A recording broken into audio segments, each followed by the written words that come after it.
யோக புவனத்திலிருந்து டாக்டர் புவனேஸ்வரி. என் பையன் நல்லா படிக்கிறான், ஆனால் எக்ஸாமில் ஃபெயில் ஆகிறான், என்ன பண்ணலாம் அப்படின்னு என்னோட ஸ்டூடெண்ட்ஸ் எல்லாம் கேட்கும்போது அவங்களுக்கு சொன்ன அதே விஷயம் அவங்களுக்கு ஒர்க் அவுட் ஆச்சு, உங்களுக்கும் ஒர்க் அவுட் ஆகும். குழந்தைங்க சரியாக எக்ஸாமில் மார்க் வாங்கலை அப்படின்னா அவங்களுக்கு ஞாபக மறதி இல்லை மெமரி பவர் இல்லைன்னு அர்த்தம் இல்லை, சரியாக தூங்கலைன்னு அர்த்தம். அவங்க நல்லா தூங்கி காலையில் சீக்கிரமாக எழுந்து அவங்கள நீங்கள் படிக்க வச்சு எக்ஸசைஸ் பண்ண வச்சிங்கன்னா கட்டாயமாக அவங்க நல்ல மார்க் வாங்குவாங்க.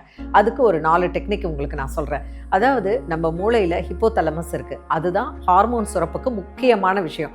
கார்டிசால், மெலட்டனின், செரட்டனின், இது எல்லா பேர்களும் நீங்கள் கேட்டிருப்பீங்க இல்லையா? இது எல்லாமே தூக்கத்தோடு தொடர்புடையது.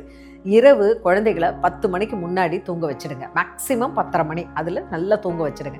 ரூம் வந்து இருட்டாக இருக்கணும். எவ்வளோக்கு எவ்வளவு இருட்டாக இருக்கோ அவ்வளோக்கு அவ்வளோ குழந்தைகள் தூங்கும்.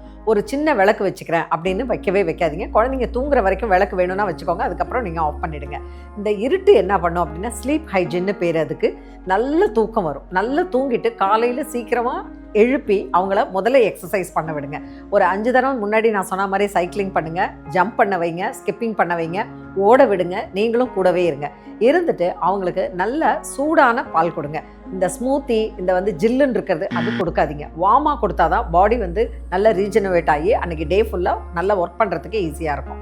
ஸோ குழந்தைங்களுக்கு அவங்க எக்ஸாமில் ஃபெயில் ஆகிட்டாங்க அப்படின்னா, இல்லை அவங்க சரியாக படிக்கிறத சரியாக எழுதலை எக்ஸாமில் அப்படின்னா, அவங்களுக்கு ஞாபக மறதிங்கிறத விட அவங்க சரியாக தூங்கலை, அவங்க உடம்புல பாடியில் பிளட் சர்க்குலேஷன் இல்லைன்னு தான் அர்த்தம். அதனால் எக்ஸசைஸ், தூக்கம், சரியான சரி விகிதாச்சார சத்தான உணவு, இது 3 தான் அவங்களுக்கு ரொம்ப முக்கியம்.